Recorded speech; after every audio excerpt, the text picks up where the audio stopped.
من الشيطان الرجيم بسم الله الرحمن الرحيم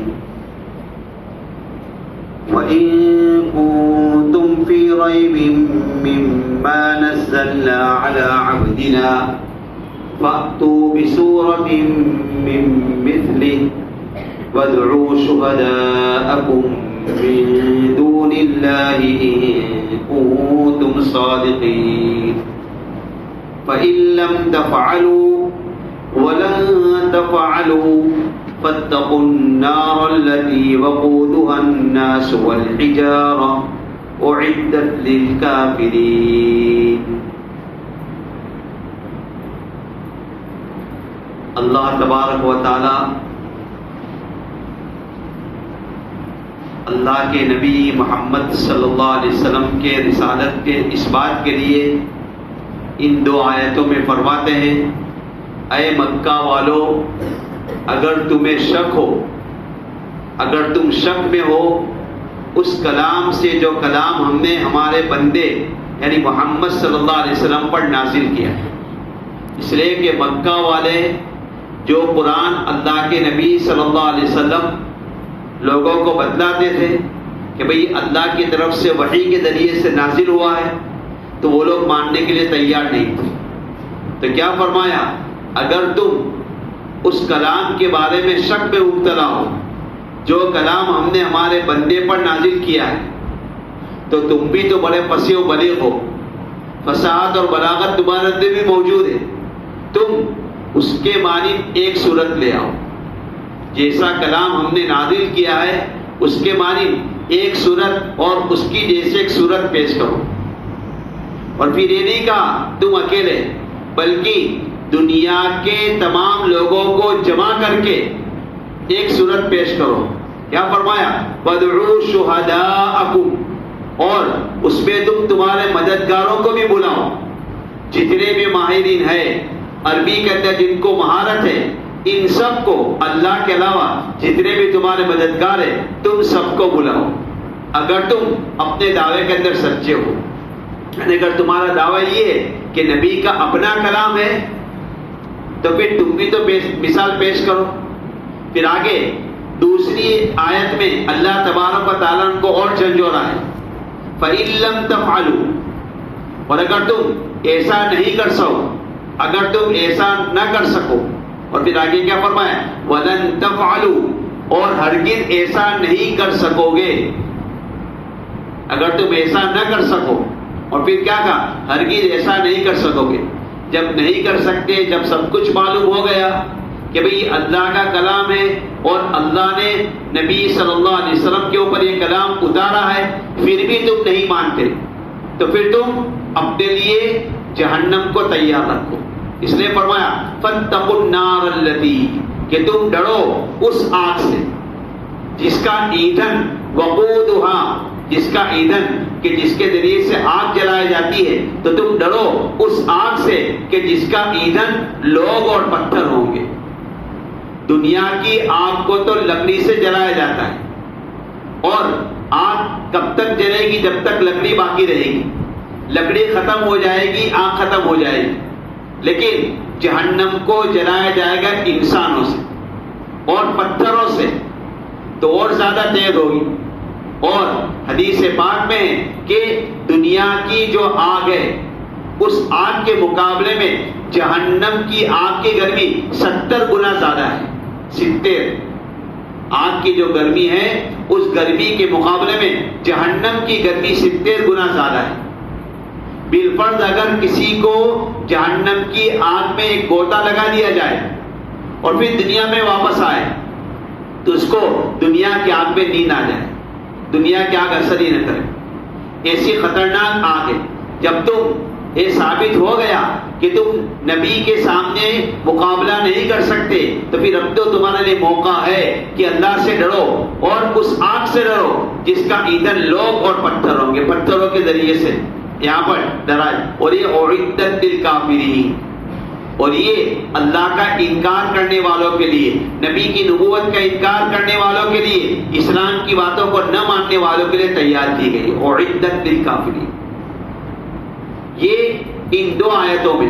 دیکھو سورہ بقرہ کا تیسرا رکوع جو شروع ہوا تو پہلی دو آیتیں یعنی 21 اور 22 نمبر کی جو آیت ہے اس میں اللہ تبارک و تعالیٰ کی توحید کا اس بات تھا کہ بھئی دنیا میں عبادت کے لائق صرف اور صرف خدا کی ذات ہے.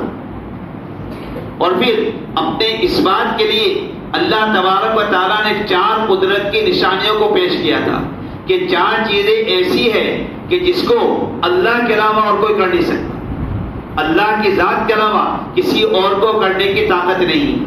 جب یہ بات ثابت ہو گئی جب اس کا خالق اللہ ہے تو پھر اس کا معبود بھی اللہ ہوگا اور عبادت کے لائق بھی وہی ہوگا.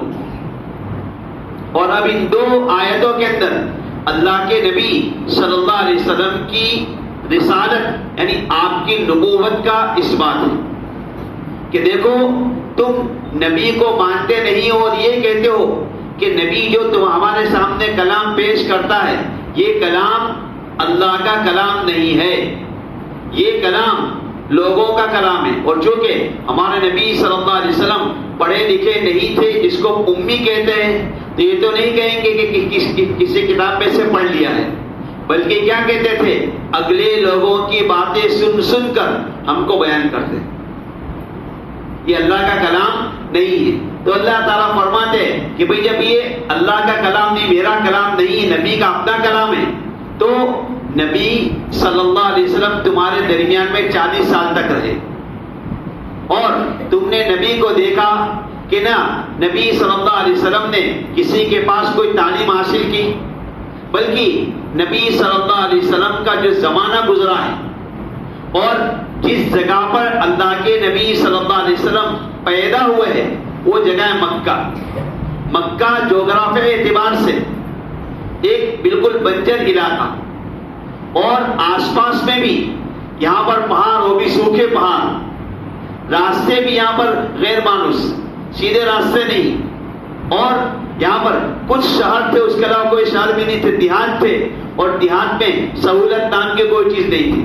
اس لیے مکہ کے اندر کوئی آنے جانے والا بھی نہیں تھا اور خود مکہ اور مکہ کے آس پاس میں کوئی ایسی یہاں انجمنیں بھی نہیں تھی, کوئی مدرسہ کوئی اسکول کوئی کالج کوئی یونیورسٹی کچھ بھی نہیں تھا کہ جس کے ذریعے سے لوگ تعلیم حاصل کر سکیں.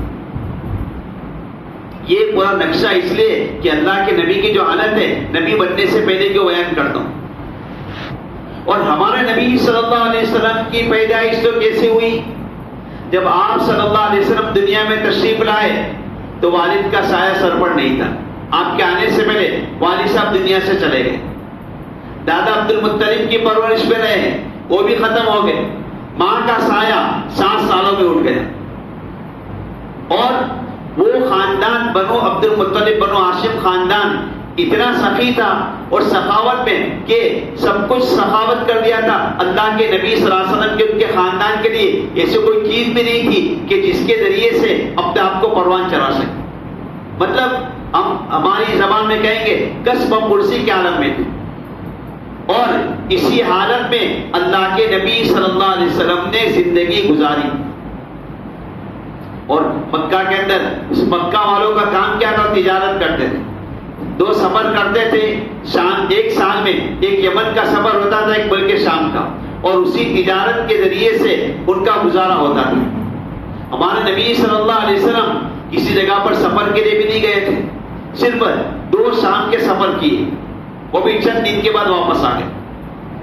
حاصل یہ کہ اللہ کے نبی صلی اللہ علیہ وسلم نے نہ کسی سے کوئی پڑھنا سیکھا نہ لکھنا سیکھا, اور جب نبی بنائے گئے تو اللہ کے نبی صلی اللہ علیہ وسلم پر جو کلام نازل ہوا اسی کلام کے بارے میں ان کو اعتراض ہے کہ یہ نبی کا کلام نہیں بلکہ یہ یعنی اللہ کا کلام نہیں ہے, یہ دوسروں کا کسی انسانوں کا کلام ہے. تو اللہ تبارک و تعالیٰ نے فرمایا کہ اے مکہ والوں تم تو بڑے فصیح بنے ہو. چونکہ مکہ والوں ان کا حافظہ بڑا قوی, وہ سب کے شعر و شاعری کے اندر وہ بڑے ماہر تھے. ایک ایک آدمی کتنے کتنے شعر کہہ دیتا تھا, اور چھوٹی چھوٹی بچیاں بھی ایسے اشعار پڑھتی تھی کہ لوگ دنگ لے جاتے تھے. فصاحت و بلاغت میں ان کا ایک شمار ہوتا تھا. تو یہ کہا گیا کہ تم تو بڑے فصیح و بلیغ, تمہارا شمار تو ایسا ہے. تو نبی جو کلام پیش کرتا ہے تو اس کلام کے معنی ایک سورت خالی پیش کر دو. فَأْتُوا بِسُورَةٍ، قرآن پاک کی 114 سورتیں ہیں، اس میں سے سب سے چھوٹی سورت کون سی ہے؟ سورت کوثر. تو یہاں پر سورت کا لفظ الف لام کے ساتھ عربی کے اندر قاعدہ ہے بسورت، الف لام کے ساتھ نہیں، بغیر الف لام کے ہے، مطلب ادنا سی سورت، چھوٹی سی سورت. انا اعطیناک کل کوثر، اس ایک لکیر کی طرح تم ایک مثال پیش کرو اور دعویٰ کرو کہ یہ کلام اللہ کے کلام کی طرح ہے.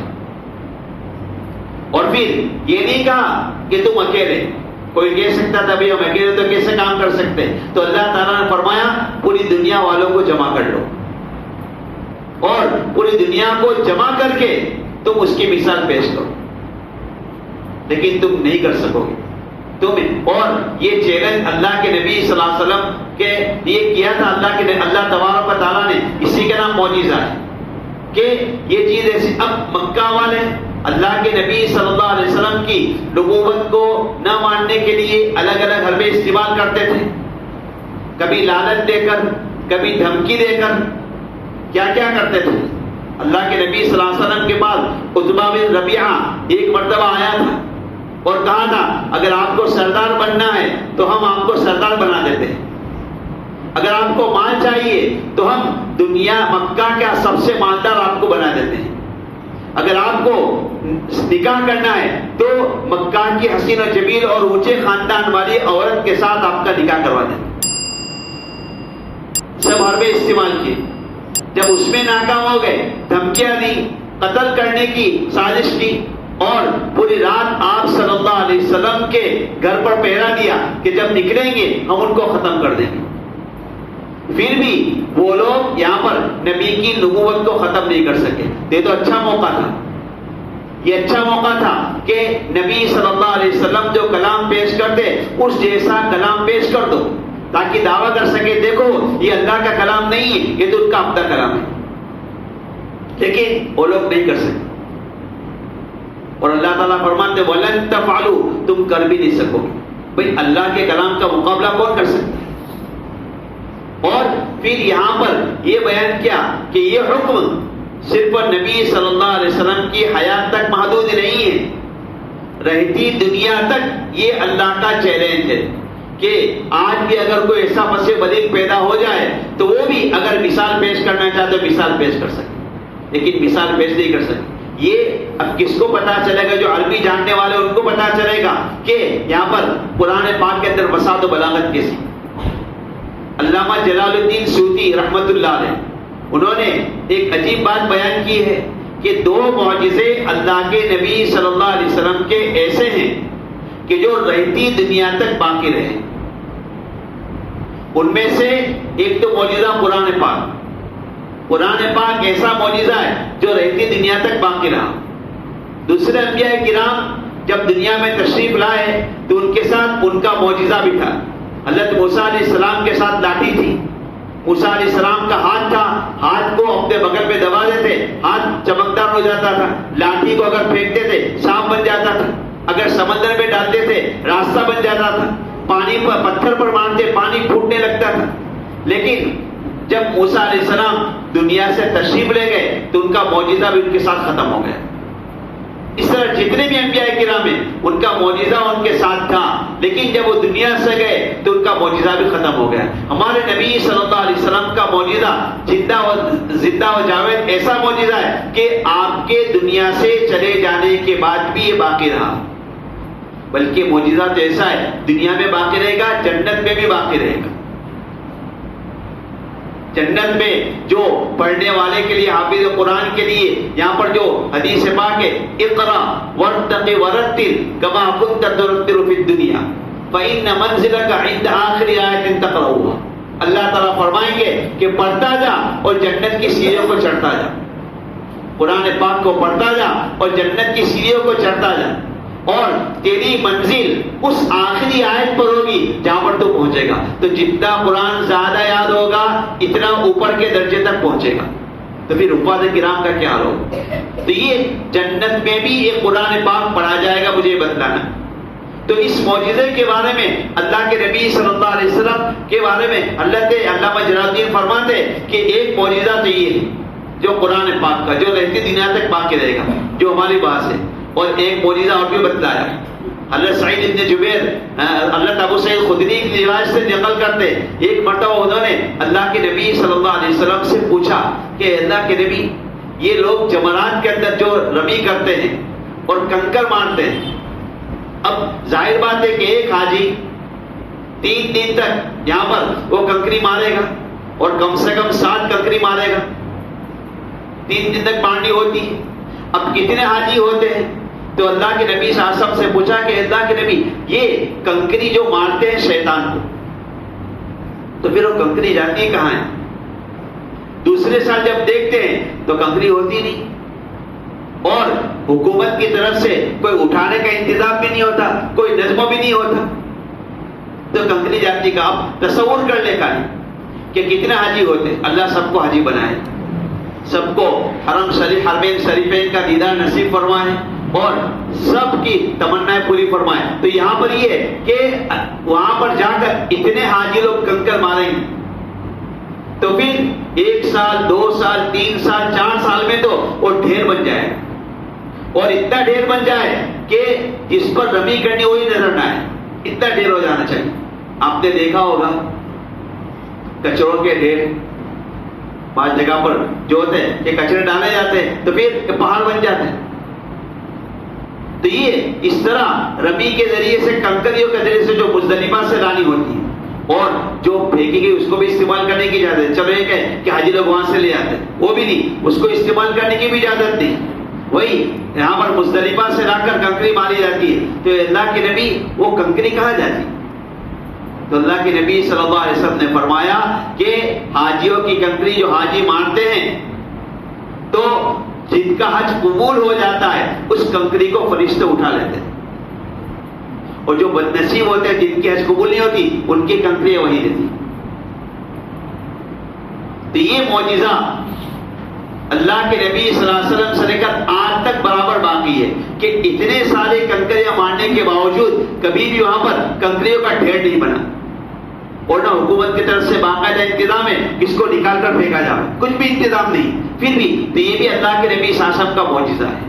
تو 2 معجزے یہاں پر بیان کیے، تو اسی کو یہاں پر بیان کرنا مقصود ہے۔ اور قرآن پاک کی حلاوت اور قرآن پاک کا معجزہ یہ اہل عرب جانتے تھے کہ ایسا کلام ہے کہ انہوں نے اپنی مجلسوں کے اندر بالکل یہاں پر اقرار کر لیا کہ ہم اس جیسا کلام پیش نہیں کر سکتے۔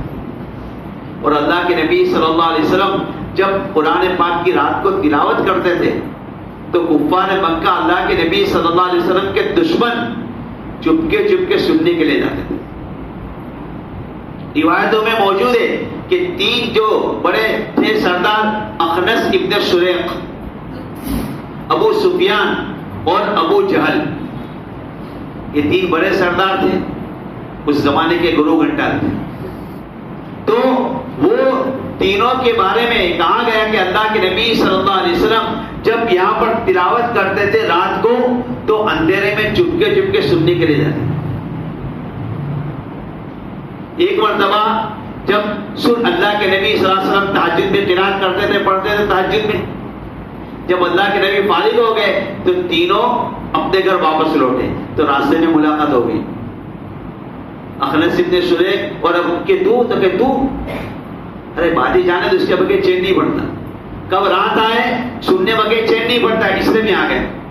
تو کہا دیکھو اب ہم تینوں سردار ہیں، اگر مکہ والوں کو پتہ چل گیا کہ ہم بھی نبی کے کلام کو سنتے تو پورے مسلمان ہو جائیں گے، تو لینے کے دینے پڑ جائیں گے، اس لیے ہم کل سے نہیں جائیں گے۔ سب نے وہاں تھا کہ ہاں کل سے بالکل نہیں جائیں، طے کر لیا۔ لیکن پھر جب دوسری رات آئی تو پھر تینوں کو چین دیا، بے چین ہو گئے، پھر اللہ کے نبی صلی اللہ علیہ وسلم کا کلام سننے کے لیے گئے، کلام سنا، پھر جب گئے تو پھر راستے میں ملاقات ہو گئی، تو پھر وہی بات کہ بھائی اس کے بغیر چین نہیں آیا، پھر معاہدہ کر لیا کہ اب تو نہیں جائیں گے، ابھی نہیں کہوں جیسا کہ اب تو بالکل نہیں جائیں گے۔ لیکن پھر تیسرا دن آ گیا، تیسرا دن آیا، تیسرے دن پھر وہ لوگ بے چین ہو گئے اور اللہ کے نبی صلی اللہ علیہ وسلم کے کلام کو سننے کے لیے گئے اور کلام سنا تیسرے دن، اور کلام سننے کے بعد پھر جب واپس آئے، اس کا جو نقشہ کھینچا الفاظ عجیب قسم کے، جب واپس آئے پھر ملاقات ہو گئی راستے میں، تو پھر اب انہوں نے معاہدہ کر لیا، اب تو ہم طے کر لیتے ہیں، اب نہیں جائیں گے، جو کچھ بھی ہو جائے، جس کو کہتے ہیں عادت اس کے بغیر چیر نہیں۔ تو یہ قرآن پاک کی حلاوت، قرآن پاک کی فصاحت و بلاغت، جو اللہ کا کلام تھا، نبی پڑھتے تھے تو ان کو سننے کے لیے دشمن بھی جایا کرتے تھے، اور آج بھی قرآن پاک کی یہی بات ہے، اگر پڑھنے والا صحیح تو لوگ پڑھتا ہی رہے، سنتا ہی رہے۔ پھر اس کے بعد اخنس ابن شریح سو گیا، وہ بھی چوتھے دن وہ بھی سو گیا سب، لیکن صبح اٹھا تو اس کو چین نہیں آیا، لاٹھی لے کر وہ ابو سفیان کے پاس گیا، اس وقت ابو سفیان مسلمان نہیں ہوئے تھے، ابو سفیان کے پاس گیا اور کہا کہ سچ سچ بتا، محمد سچے ہے کہ نہیں، محمد کا کلام حق ہے کہ نہیں؟ تو ابو سفیان نے کہا کہ نہیں، محمد کا کلام سچا ہے، محمد بھی سچے ہے۔ تو اخنس ابن شریح نے کیا کہا، میں بھی یہی کہتا ہوں کہ بھئی ان کا کلام سچا ہے، لیکن حد دھرمی ضد کی بنا پر۔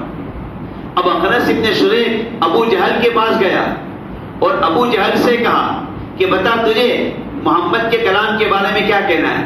تو اس نے کہا بالکل محمد کا کلام صحیح ہے، لیکن مسئلہ یہ ہے کہ ہماری صلی اللہ علیہ وسلم، ہماری اور ان محمد کے خاندان کے درمیان میں پہلے سے جھگڑا چلتا ہے، ہم ایک دوسرے کے آگے بڑھنے کی فکر، بنو عبد مناف اللہ کے نبی صلی اللہ علیہ وسلم کے خاندان کا نام ہے، بنو عبد مناف جو کام کرتے تو ہم وہ کام کرتے ہیں کہ جو اس سے اوپر کا ہو، وہ سخاوت کرتے ہم اس سے زیادہ سخاوت کرتے، وہ حاجیوں کی خدمت کرتے ہم اس سے زیادہ حاجیوں کی خدمت کرتے، تو ہم دونوں خاندانوں کا آپس میں ایک دوسرے کا مقابلہ ہوتا ہے۔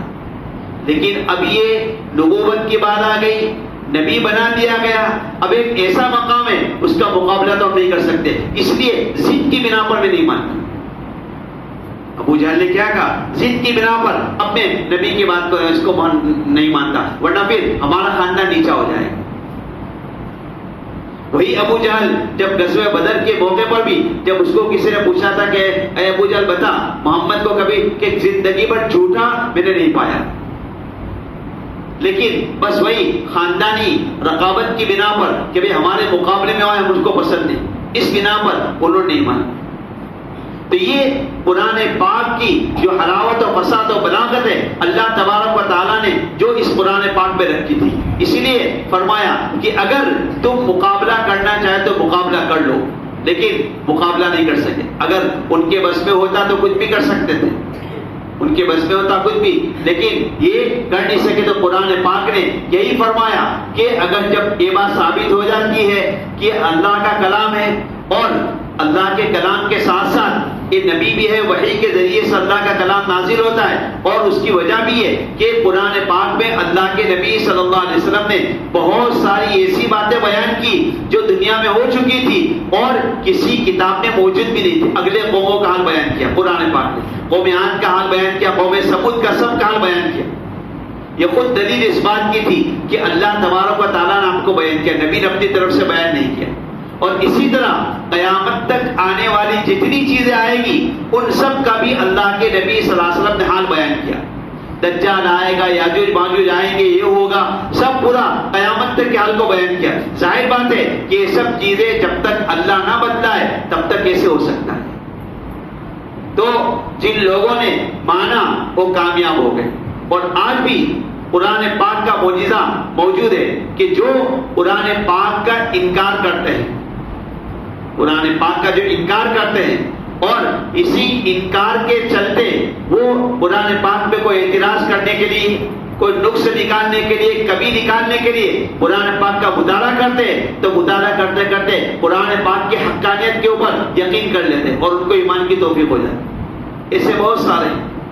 تو یہ قرآن یہ اللہ کے نبی صلی اللہ علیہ وسلم کے لیے زندہ و جاوید معجزہ ہے، اور معجزہ کہتے کس کو کہ وہ چیز جو سامنے والے کو عاجز کر دے، وہ خرق عادت چیز جو اللہ تبارک و تعالیٰ نبی کے نبوت کا اس بات کے لیے، نبی کی نبوت کے اس بات کے لیے نبی کے ہاتھ پر جو چیز صادر کر دے اس کو کہا جاتا معجزہ۔ اس کے لیے نبی ہونا ضروری، اور اگر ایسی خرق عادت چیز اگر نبی کے علاوہ کسی اللہ کے نیک بندے سے صادر ہو تو اس کو کرامت کہتے ہیں. بہرحال ایک دوسری بات ہے، تو یہ معجزہ ہے.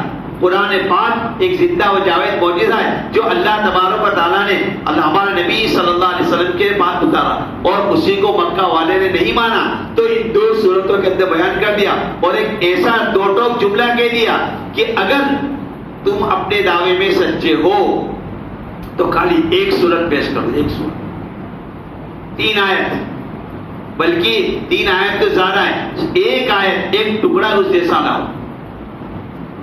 لیکن آج تک اس کا جواب نہیں آیا، اور چیلنج آج تک کہ قیامت تک رہے گا.